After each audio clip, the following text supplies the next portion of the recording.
नमस्कार, आप देख रहे हैं बिग फाइट लाइव। आपके साथ मैं हूं श्वेता मिश्रा अवस्थी। कहते हैं कि रणभूमि में युद्ध हो उससे पहले मनोभूमि में खेला जाता है। महाभारत के उपदेशों में से एक ये कथन हम आपको इसलिए बता रहे हैं क्योंकि आज के चुनावी परिवेश में ये लाइन सटीक बैठ रही है। दरअसल हम कहना ये चाहते हैं कि लोकसभा चुनाव के पहले चरण का आज पहला दिन है। पहले 12 लोकसभा की सीटों पर चुनाव होने हैं, लेकिन इनमें से अभी भी कुछ सीटों पर स्थिति क्लियर नहीं है। बीजेपी हो या कांग्रेस, दोनों दलों के किसी न किसी कैंडिडेट का ऐलान होना बाकी है। हालांकि सूत्रों की माने तो कांग्रेस खुद भी बीजेपी की दूसरी लिस्ट के इंतजार में है। अभी सीसी की मीटिंग तो हुई है, लेकिन लिस्ट आने में पता नहीं कितना वक्त लगेगा। वहीं इसके विपरीत बीजेपी भी सभी समीकरणों को देखते हुए अपनी मनोभूमि में उम्मीदवारों को लेकर मंथन करने में जुटी है। कुल मिलाकर दोनों ही पार्टियां प्रत्याशियों को लेकर कोई रिस्क नहीं लेना चाहती। हालांकि दावेदारी जता रहे उम्मीदवार भी पसोपेश की स्थिति में है कि आखिर उन्हें टिकट मिलेगा या नहीं मिलेगा। बहरहाल अब किस प्रत्याशी पर कौन सी पार्टी कहां से दांव खेलेगी, बात आज इसे खास मुद्दे पर।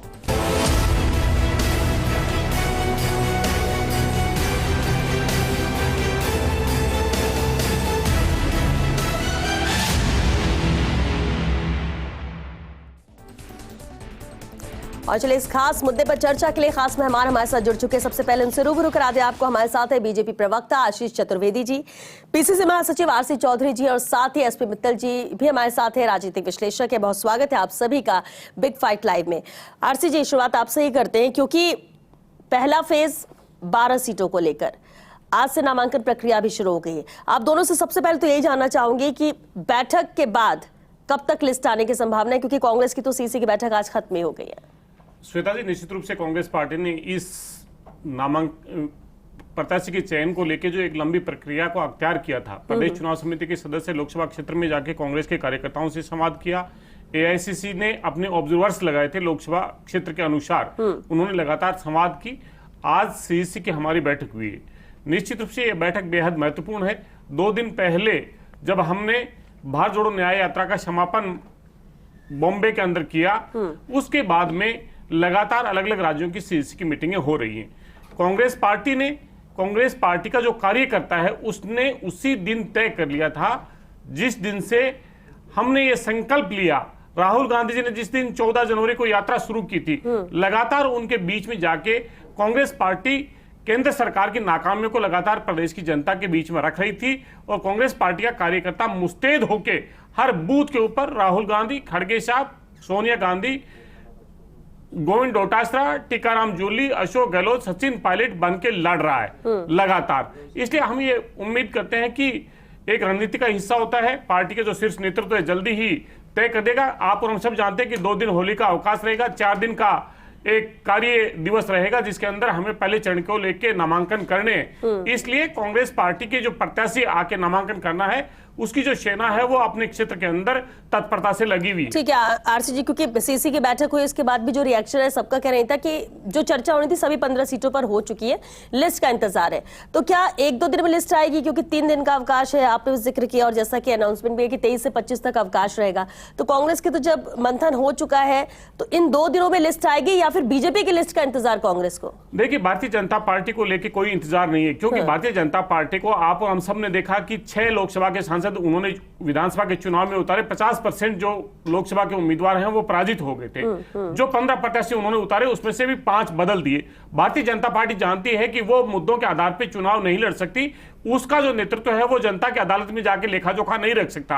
और एक बड़ा जो अहंकार था, जो देश की संसद में बोलता था एक अकेला सब पे भारी, 140 करोड़ जनता को जो ललकार रहे थे, आजकल उनका भी गराफ जिस प्रकार से गिर रहा है, इसलिए प्रत्याशियों को चयन शायद कांग्रेस का इंतजार भारतीय जनता पार्टी कर रही होगी, लेकिन कांग्रेस पार्टी अपने प्रत्याशियों की सूची अतिशीघ्र जारी करने जा रही है। ठीक है, जल्द कांग्रेस की सूची आ जाएगी। आशीष चतुर्वेदी जी, अब क्योंकि बीजेपी ने तो पहले ही जो 195 नामों की सूची लाई उसमें 15 राजस्थान के अनाउंस भी कर दी, 10 सीटों को लेकर अभी इंतजार है।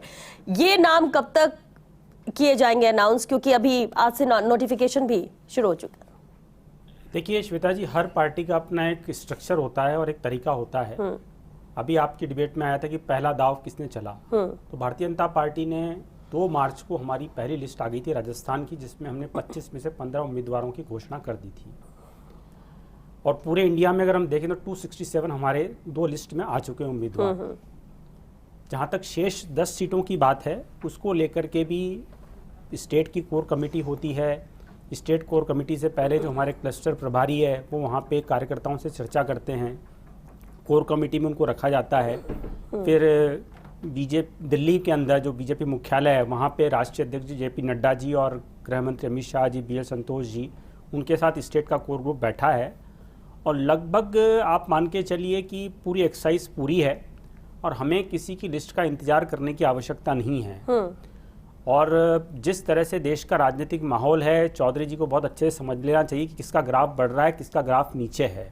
ये बता रहे थे कि हमारे जो कांग्रेस के कार्यकर्ता हैं वो डोटासरा जी, सचिन पायलट जी, अशोक गहलोत जी, टेकाराम जूली जी, इन सब का नाम लेके कि सब इनके चेहरे पर हैं और सेनापति ये हैं हमारे। ये वो सारे सेनापति हैं जो एक भी चुनाव नहीं लड़ रहा है। और पूरे देश में जो राजनीतिक माहौल है श्वेता जी, चाहे कर्नाटक की बात कर लो, इनके राष्ट्रीय अध्यक्ष जी कर्नाटक से सांसद हुआ करते थे कुलबर्गा से, वो चुनाव नहीं लड़ रहे हैं। रायबरेली अमेठी से जो इनकी परंपरागत सीटें थी वहां से ये विड्रॉ कर चुके हैं। बंगाल में इनके बड़े नेता हों, चाहे आसाम में बड़े नेता हों, चाहे दिल्ली में हों, सब ने अपने गुजरात में हो, सब ने हाथ खड़े कर दिए हैं। स्थिति ये है कि अगर ये टिकट देते हैं, मतलब स्थिति दूसरी है। बीजेपी तो लोग इसलिए छोड़ते हैं कि टिकट ना मिले, वैसे वो भी नहीं होता हमारे यहाँ। तो इनके यहाँ तो अगर टिकट देते हैं तो छोड़ देते हैं कि टिकट मिल रहा है, सिंगल पैनल में नाम है, महेंद्र जी मालवीय जी का सिंगल पैनल में नाम था यहाँ पे, उन्होंने पार्टी छोड़ दी। मतलब कोई लड़ने को तैयार नहीं है। तो थोड़ा आप जनता के बीच में जाइए, जनता से पूछिए। अगर 10 लोगों से, आपका भी चैनल है श्वेता जी, अगर आप जनता के बीच में जाते हैं और 10 लोगों से संवाद करते हैं तो आपको 10 में से मान के चलिए 7 आदमी मोदी जी के पक्ष में बोल रहे हैं। वो रिएक्शंस तो आ ही रहे हैं क्योंकि लोकसभा का जो प्रोग्राम है, जनता की जो राय है वो तो जनता अपनी राय दे रही है। लेकिन सवाल ये उठता है कि कार्यक्रम करो, आप सीधे बात करो, जनता क्या कहती है, या कांग्रेस के प्रवक्ता या बीजेपी प्रवक्ता जो भी कह रहे हो, लेकिन वो बातें क्या वोट में तब्दील होती है, ये तो सवाल है। और इसलिए इंतजार होता है कि भाई जब वोटिंग होगी और उसका रिजल्ट आते हैं तो कितने पक्ष में आते हैं। लेकिन आशीष जी, एक अहम बात ये, अब देखिए कांग्रेस की तो सीसी की बैठक हुई, उन्होंने कहा अब दोबारा बैठक नहीं होनी, जो तय होना था सब हो गया, अनाउंसमेंट का इंतजार है। बीजेपी की भी शायद 22 तारीख को बैठक है और उसके बाद कहा जा रहा है कि 23-24 तक सूची यहां पर आ जाएगी। लेकिन कैंडिडेट को लेकर हम बात करें, क्योंकि हम रोजाना यही हमारे मुद्दे होते हैं, क्योंकि लोकसभा चुनाव है, उससे बड़ा भी कुछ है नहीं। हमने मुद्दों को लेकर बात की, बहुत आना जाना हो रहा है नेताओं का, सब कुछ। लेकिन आज हम कैंडिडेट को लेकर अगर बात करें, उम्मीदवारों को लेकर बात करें, क्या वाकई में जो सर्वे होता है, जो फीडबैक आता है, उसी के आधार पर ही टिकट दिया जाता है? ये बीजेपी या कांग्रेस दोनों की बात करें, क्योंकि आप ही के अपने लोग शिकायत करते हो, बाद में आरोप लगाते कि ऐसा होता कुछ नहीं, ये सबसे फॉर्मेलिटी है। तो क्या बीजेपी में कैसी है प्रक्रिया? क्या वाकई में जो कह रहे हैं वैसे ही पूरा फिल्टर के साथ और इसके बाद वो कैंडिडेट उतारा जाता है? देखिए, बहुत ही गहन प्रक्रिया है कैंडिडेट चयन करने की। उसका ट्रैक रिकॉर्ड देखा जाता है, उसका संगठन में कितना अनुभव है, जनता के मुद्दों को लेकर के वो कितना सक्रिय है, उसकी किस तरह की रेपुटेशन है, उसका कार्य कैसा है।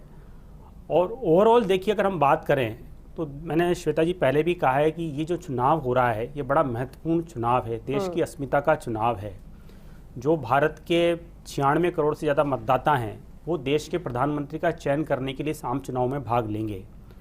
तो देश के प्रधानमंत्री का जो चयन करना है, तो आप मुझे बताइए कि जिस तरह से देश में माहौल है उसमें जो नरेंद्र मोदी जी की लोकप्रियता है, तो भारतीय जनता पार्टी ने तो जब हमारा राष्ट्रीय अधिवेशन हुआ था तभी हमने डिक्लेयर कर दिया था कि हम कमल निशान जो है वो हमारा उम्मीदवार है, तो मोदी जी के नेतृत्व में हम चुनाव लड़ेंगे। ठीक है। वो कोई भी भारतीय जनता पार्टी के कार्यकर्ता हो सकता है, लेकिन फिर भी आपने जिस तरह से प्रश्न पूछा है, आप मान के चलिए कि भारतीय जनता पार्टी का एक बहुत अच्छा मैकेनिज्म है कि हम खोज करके बहुत अच्छा प्रत्याशी निकाल के ला रहे हैं। जैसे भी हमने देखा कि जालोर सीट पर लुम्बाराम चौधरी जी को हमने टिकट दिया। मतलब एक कार्यकर्ता जो जिलाध्यक्ष रहा हुआ है, जो बिल्कुल जनता के बीच में है, वो मुख्यमंत्री के बेटे को दोबारा चुनौती देने के लिए तैयार है। पूरी प्रक्रिया के तहत ट्रांसपेरेंसी के साथ फिर जो कैंडिडेट लगता है, फिर वो चाहे आम कार्यकर्ता हो, चाहे बड़े नेता हो, चाहे कई बार जीता हुआ हो या फिर नया चेहरा हो, वो उस हिसाब से आते हैं। कुछ कहना चाहते हैं आरसी जी? फिर रुक करूंगा भारतीय जनता पार्टी के नेता से ये पूछना चाह रहा था कि इनका दोहरा चरित्र कैसा है। एक तरफ ये कहते हैं कि हमारे पास में एक ऐसा चेहरा है और उन्हीं के नाम पे वोट मांगते हैं, और जब वो आते हैं तब यही कहते हैं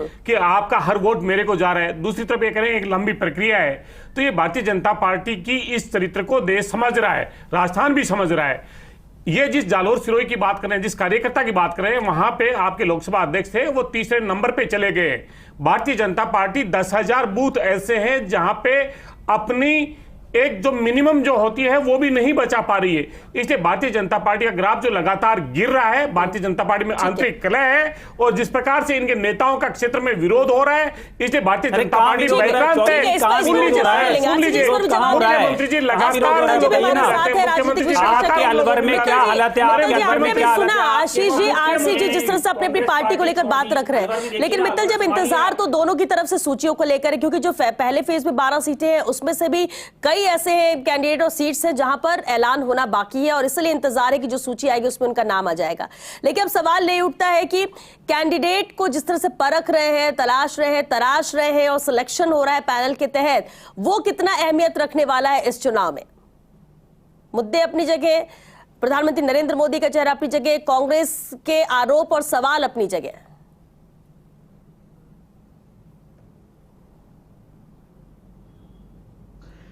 देखिए श्वेता, सबसे पहले जो 12 संसदीय क्षेत्रों में 19 अप्रैल को जहाँ चुनाव होना है, उसमें हम देखें कि अब कुल मिला के कल से यदि हम गिनती करें तो कुल 7 दिन शेष रहे हैं नामांकन के अंदर। अब इन 7 दिन में से 3 दिन की छुट्टियां हो जाएंगी, यानी 4 दिन रहेंगे।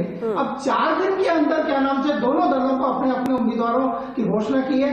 मैंने अभी ये क्या नाम से पिछले जो उम्मीदवार जो घोषित हुए उसमें से मैंने देखा कि अभी भी भारतीय जनता पार्टी को इन 12 में से अभी उन्होंने सिर्फ 7 में अपने उम्मीदवार घोषित करे, और कांग्रेस ने अभी सिर्फ 5 में अपने उम्मीदवार घोषित किए। तो आप देखिए कि अभी जब क्या नाम से नामांकन की अंतिम तिथि 27 मार्च है, तब क्या नाम से उम्मीदवारों की घोषणा अभी तक नहीं हुई है। तो मुझे लगता है कि दोनों पार्टियों के लिए चुनौती है। कांग्रेस और भाजपा दोनों को इस बात पर विचार करना चाहिए। कहा तो ये जाता है चुनाव से पहले कि हम 1 महीने पहले कर देंगे, 2 महीने पहले उम्मीदवारों की घोषणा कर देंगे, लेकिन नामांकन प्रक्रिया शुरू होने के बाद भी उम्मीदवारों की घोषणा नहीं हुई है। अभी जिस तरीके से कांग्रेस की बात आई, तो अभी सीईसी की बैठक उनकी समाप्त हुई है, और जो टीकाराम जूली जो प्रतिपक्ष के नेता है, उनका बयान मैंने क्या नाम से आपके चैनल पर सुना। उन्होंने कहा कि अभी हम गठबंधन की प्रक्रिया से गुजर रहे हैं, और उन्होंने गिनाया इस बात को कि बांसवाड़ा, सीकर और नागौर में क्या नाम से गठबंधन हमारा हो सकता है। तो आप समझिए कि जब अभी जो गठबंधन की बात चल रही है, उम्मीदवारों की घोषणा की क्या प्रक्रिया होगी, कब उनकी घोषणा होगी, ये कुछ कहा नहीं हो सकता। अभी एक नाम एकदम अचानक चौंकाने वाला कांग्रेस की ओर से आया है, जिसमें कहा गया कि चरणजीत चन्नी जो पंजाब के क्या नाम से पूर्व चीफ मिनिस्टर हैं, उनको हनुमानगढ़ गंगानगर से उम्मीदवार बनाया जाएगा। तो ये सारी चीजें मुझे लगता नहीं है कि क्या नाम से अगले 1-2 दिन के अंदर कोई उम्मीदवारों की अचानक घोषणा कर दी जाए। जिस तरीके से आज टीकाराम जूली ने इस बात को भी स्वीकार किया कि कोटा से क्या नाम से जो प्रहलाद गुंजल है, उनका हम पार्टी में स्वागत करेंगे। अब आप देखिए कि जब अभी इस दौरान जब बहुत नाजुक तौर से पूरा चुनाव प्रक्रिया गुजर रही है, तब इस तरह की बातें सामने आ रही है दोनों तरफ से, चाहे वो भारतीय जनता पार्टी हो चाहे कांग्रेस हो। बिल्कुल। और मित्तल साहब, लेकिन इसी दौरान सुखजिंदर सिंह रंधावा से भी जब ये सवाल किया गया था, तो उनका कहना यही था कि बाहरी कैंडिडेट को लाने का तो सवाल ही नहीं है। अगर चन्नी की बात हो रही है, एक और नाम सामने आ रहा था, उनका कहना है कि जो होगा वो राजस्थान से ही होगा, तो ये अफवाह है। सवाल ये भी हुआ था। अब देखते हैं कितना स्थितियां क्या होती है, क्या वाकई में बाहर से लाया जाएगा या फिर यहीं से कैंडिडेट होते हैं। लेकिन जो है बात आशीष जी, अब मित्तल साहब भी ये कह रहे हैं कि ठीक है इंतजार भी है लिस्ट को लेकर, अब कैंडिडेट को लेकर, लेकिन क्या वाकई में किसी सीट पर पेच फंस रहा है इसलिए इतना वक्त लग रहा है, या फिर बीजेपी में सब कुछ क्लियर है? नहीं, कोई पेच नहीं फंस रहा है। पिछले 5 दिनों से देश के प्रधानमंत्री जी दक्षिण भारत के दौरे पर रहे हैं, और मैंने कहा ना कि हमारा एक पूरा प्रोसेस मैकेनिज्म होता है, कंसल्टेशन के बाद में जो बेस्ट कैंडिडेट है वो देना है। कहीं कोई कंफ्यूजन नहीं है, कहीं कोई पेच नहीं है। आप मान के चलिए कहीं हमें बगावत का खतरा नहीं है। तो कांग्रेस से जो डरी हुई है कि भाई हमारे यहाँ बगावत हो जाएगी, इनके टिकट देते हैं तो बगावत हो जाती है, टिकट नहीं देते हैं तो बगावत हो जाती है। बगावत होने का डर है क्या?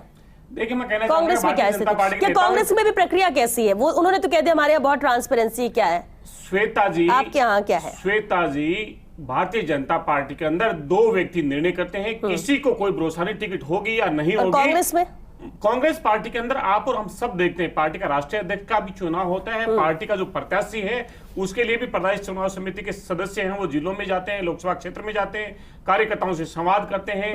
एआईसीसी का ऑब्जर्वर जाता है, कार्यकर्ताओं से संवाद करता है, सुझाव लेता है। इसलिए मैं कहना चाहूंगा कि वो तो ओपन है, लेकिन जिस भारतीय जनता पार्टी के विधायक दल का नेता पर्ची से चुना जाए, और ये आप और सबने अपने चैनल्स पे दिखाया है, पर्ची राजनाथ जी लेके आए, वसुंधरा जी ने पर्ची खोली, इसलिए इन्हें लोकतंत्र में विश्वास नहीं। इस राजस्थान को दिल्ली में बैठ के अपने इशारे पे चलाना चाहते हैं, राजस्थान के संसाधनों को लूटना जीतना चाहते हैं, इसीलिए भारतीय जनता पार्टी तमाम उन लोगों को देख रही है जिन पे रीढ़ की हड्डी ना हो। इसलिए मैं कहना चाहूंगा कि कांग्रेस पार्टी भारतीय जनता पार्टी को क्लीन बोर्ड करने वाली है। लेकिन ठीक है, ये प्रक्रिया पूछने का मेरा मकसद तो यही था, क्योंकि करण सिंह यादव ने जो कहा उसे कैसे देखेंगे? आपके यहाँ कहा जाता है कि पूरी तरह से एक फीडबैक लिया जाता है फील्ड से, किसका नाम है, जनता किसे चाहती है, किसका किस तरह से बैकग्राउंड रहा है, कौन जनता के बीच में ज्यादा सक्रिय रहा है, किसे जनता पसंद करती है और किस कैंडिडेट को उतारने पर कांग्रेस को जीत मिल सकती है। क्राइटेरिया इसी तरह से होते हैं, पैरामीटर्स तय होते हैं।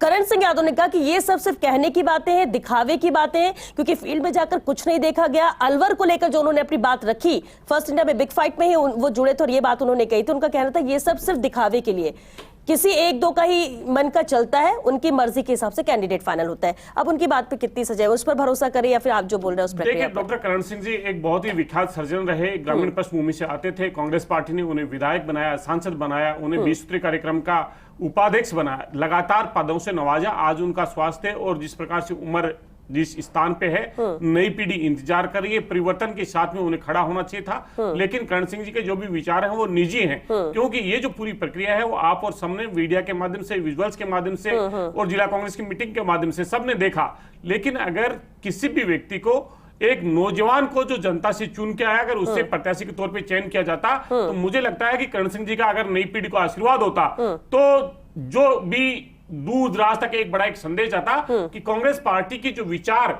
उनके जहन में जिस गहराई तक था, वो एक त्याग का था और नई पीढ़ी को अपनी। और अगर आप दोनों की बातों पर गौर करें तो फिर चुरू में राहुल कसवा या फिर प्रहलाद गुंजल की बात जो आ रही है, या फिर महेंद्रजीत सिंह मालवीय की बात करें, जब अपने कैंडिडेट है, अपने लोग हैं, तो फिर ये क्यों, इन्हें टिकट क्यों? श्वेता जी, मैं कहना चाहूंगा, चौधरी जी एक सवाल, चौधरी जी आप सीकर से आते हैं ना, ये दुनिया की सबसे बड़ी पार्टी नहीं, दुनिया की सबसे धनी पार्टी है। धनबल के आधार पे, केंद्र एजेंसियों के आधार पे लोगों को डराती है, धमकाती है, अपने अंदर शामिल कर लेती है।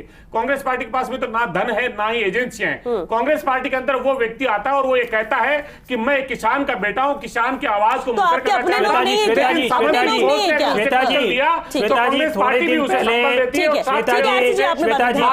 पहले झारखंड में कांग्रेस के एक एमपी के यहाँ पर ईडी की रेड पड़ी थी, उसमें 300 करोड़ का धन आया। तो कांग्रेस कितनी गरीब पार्टी है सारे देश की जनता बहुत अच्छे से जानती है। क्या किया? अरे क्या किया? 300 करोड़ रुपए कैश, सबसे बड़ी रिकवरी, सबसे बड़ी रिकवरी। अरे सुनिए, दूसरा प्रश्न चौधरी जी आपसे संबंधित। चौधरी जी अभी आप बात कर रहे थे, अभी आप लोकसभा में बात कर रहे, सुनिए तो सही चौधरी जी, सुनिए तो सही। अरे सुनिए, तथ्यात्मक बात है ना, 304 करोड़ रुपए तथ्यात्मक है। चौधरी जी आप सीकर से आते हैं, आप बहुत ऊर्जावान हैं, युवा हैं, बड़े पदाधिकारी हैं कांग्रेस के। क्या सीकर में इस तरह की चर्चा है क्या कि वहां कांग्रेस कार्यकर्ताओं में कि हमको सीपीएम से गठबंधन करना चाहिए? आप बताइए ना, आप तो खुद सीकर से आते हैं। मैं ये कहना चाहूंगा कि ये कांग्रेस का हर कार्यकर्ता जानता है कि हिंदुस्तान के संविधान को बचाने की, संवैधानिक संस्थानों को बचाने की, लोकतंत्र को बचाने की जो जिम्मेदारी है वो कांग्रेस का हर कार्यकर्ता अपने कंधों पे लेके सांप्रदायिक और विभाजनकारी ताकतों से जो इस देश के संविधान को चुनौती देते हैं, जिसके सांसद ये कहते हैं कि हमें 400 सीट इसलिए चाहिए कि हम संविधान को बदलना चाहते हैं। सांसद को टिकट दिया क्या? इस देश की टिकट काट दिया। अरे हमने वो सभी सांसद जिन्होंने विवादित बयान दिए सबका टिकट काट दिया भारतीय जनता पार्टी ने किया। लोकतांत्रिक पार्टी हमारी। एसपी मित्तल जी, देखिए जब उम्मीदवारों की बात हम कर रहे हैं, इंतजार लिस्ट को लेकर है, आप जानना चाहेंगे कि एनालिसिस आपका क्या कहता है? जो सीटें बची हैं, 10 बीजेपी की, 15 कांग्रेस की, क्या उसमें कुछ ऐसी सीट्स हैं जिसमें नहीं बन पा रहे हैं, एक मत नहीं हो पा रहे हैं, या फिर कहीं पेज फंस रहा है, या कुछ ऐसे नाम है जिनमें से सिलेक्शन करना थोड़ा मुश्किल हो रहा है, या फिर जो जीत का पैरामीटर्स है, या फिर उस सीट पे जो जरूरत लग रही है, अब हम अलग अलग समीकरणों की बात करें, उस लिहाज से सोचने पर वक्त लग रहा है, शायद इसलिए ये इंतजार है?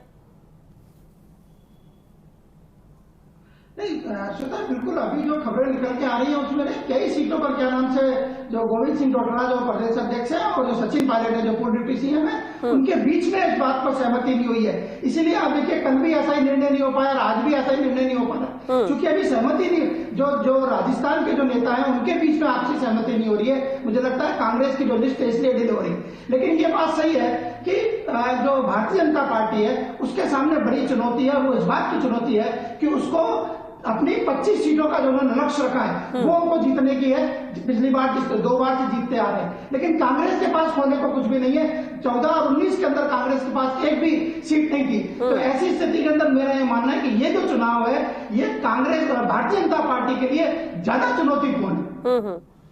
बिल्कुल, लेकिन अब कैंडिडेट को लेकर बात की जाती है। बीजेपी कहती है कि कांग्रेस के पास तो कैंडिडेट ही नहीं है और इसलिए कोई लड़ना नहीं चाहता है। बड़े बड़े ऐसे नाम हैं जिन्होंने अपने हथियार डाल दिए कि हमें चुनाव नहीं लड़ना है, और सिर्फ इसलिए कि बीजेपी से डरी हुई है या फिर पहले से लग रहा है कि हम हार जाएंगे। लेकिन जो बीजेपी से कांग्रेस में आ रहे हैं, कांग्रेस तो उन्हें टिकट दे रही है, वो चुनाव लड़ रहे हैं, तो क्या वाकई में समीकरण को देखते हुए या जीत हार के मद्देनजर इस तरह के फैसले कांग्रेस के अंदर?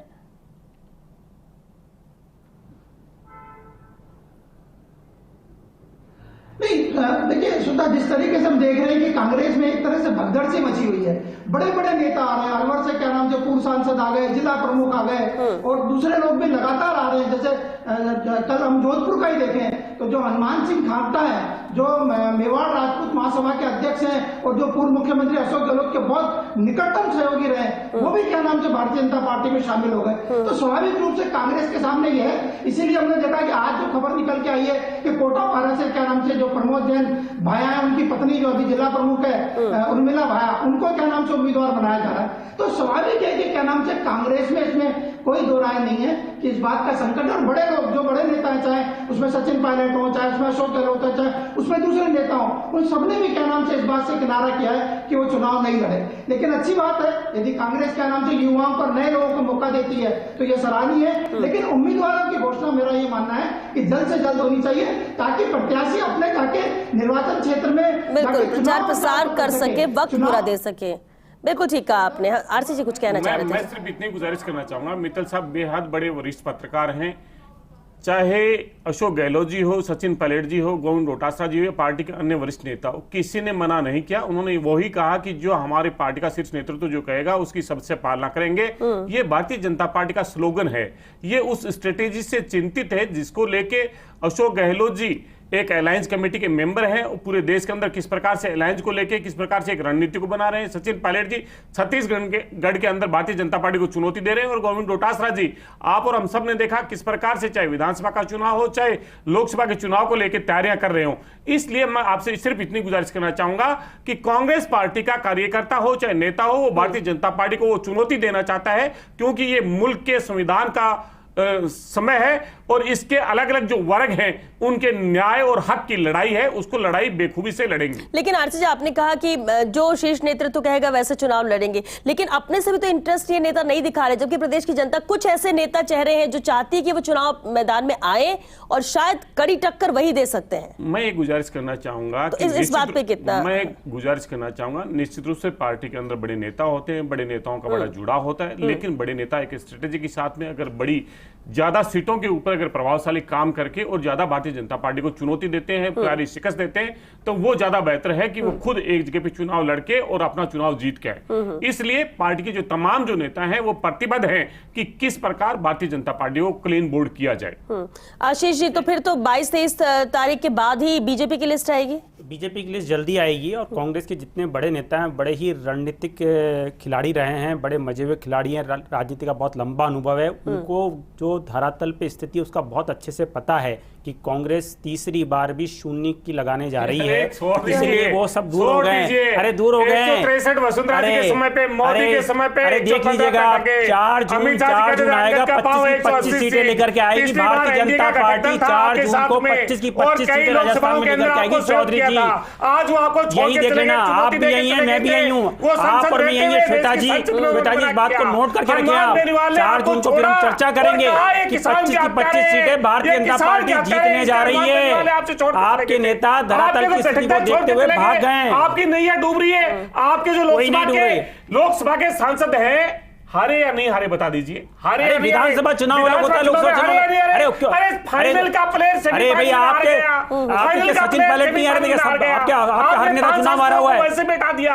आप अपने 5 सांसदों को वैसे ही हटा दिया। ठीक है, लेकिन यही बात तो है कि ये तो तय जनता कर रही है, जनता ने तय किया, भले वो सांसद है लेकिन उनको नहीं लड़ाना, नहीं जिताना, इसलिए वो हारे वहां पे। तो जीत हार तो होगी, लेकिन अब कांग्रेस की जब हम बात करते हैं, इतनी सीट्स हैं, आप कैंडिडेट उतारेंगे, आप कह रहे हो कि जो भी तय करेंगे शीर्ष नेतृत्व यहाँ पर तय करेगा, सब कुछ ठीक है, लेकिन ये जो 25 के 25 जीत कर हम हैट्रिक लगाएंगे, बार बार बीजेपी बोल रही, कांग्रेस के पास 2 बार से 2 कार्यकाल से देख रहे हैं यहाँ पर एक भी सीट जीत नहीं पाई। श्वेता जी, ये बोल नहीं पा रहे हैं कि हम भाजपा से ज्यादा जीतेंगे, ये बार बार बोल रहे हैं बीजेपी 25 नहीं जीतेगी। श्वेता जी, ये बार बार बोलते हैं। हम कहते हैं कि लोकतंत्र के अंदर जनता जनार्दन होती है। 2019 के चुनाव के अंदर कांग्रेस पार्टी को बहुमत मिला, 2018 के अंदर विधानसभा के अंदर जीत के आई, सरकार बनी, और 19 के अंदर लोकसभा के 25 सांसद गए, दोहरा वोट दिया।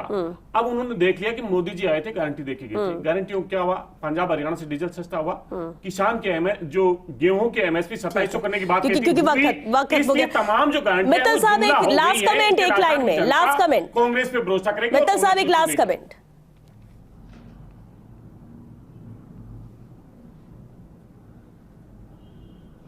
नहीं, देखिए श्वेता, दोनों का अपना अपना वो है, लेकिन क्या नाम से जहां तक मेरा मानना है कि दोनों ही दलों को क्या नाम से अब अपने उम्मीदवारों की घोषणा करनी चाहिए, ताकि वो अपने संसदीय क्षेत्रों में जाके चुनाव प्रचार कर सकें। कांग्रेस के नेताओं के बारे में करण सिंह जैसे नेताओं की अपन जानकारी ले सकते हैं, ऐसे ही भाजपा के बारे में राहुल कस्वा से जानकारी ले सकते हैं। तो दोनों के अपने अपने तर्क हैं, दोनों के अपने अपने विचार हैं, लेकिन जितनी जल्दी उम्मीदवारों की घोषणा होगी उतना पार्टी को फायदा होगा। बिल्कुल ठीक आपने, क्योंकि वक्त खत्म हो चुका है। बहुत शुक्रिया आप सभी का इस चर्चा में शामिल होने के लिए। देखिए, नामांकन की प्रक्रिया आज से शुरू हो चुकी है। 20 तारीख से जो नोटिफिकेशन शुरू होना था वो हो चुका है, आज का दिन भी बीत गया है। लिस्ट का इंतजार जरूर है, क्योंकि जो पहले फेज है उसमें 6 से 7 ऐसी सीटें कांग्रेस बीजेपी की देख ली जाए जहां पर कैंडिडेट को अभी उतारा नहीं गया है, और ऐसे में इंतजार जरूर किया जा रहा है कि कब वो नाम सामने आएंगे, क्योंकि वक्त इन कैंडिडेट को भी देना होगा। अब जब 23, 24, 25 को छुट्टी है, तो इसके बाद ये मान सकते हैं कि इस बीच में लिस्ट आएगी, और 26 और 27 2 दिन होंगे जब नामांकन यहां पर दाखिल किए जाएंगे। लेकिन देखना होगा कि किस नाम पर मुहर लगाते हैं बीजेपी और कांग्रेस, और कौन आमने सामने होता है, इसके लिए इंतजार जरूर करेंगे। और चलिए, इसके साथ बिग फाइट लाइव में फिलहाल के लिए इतना ही, लेकिन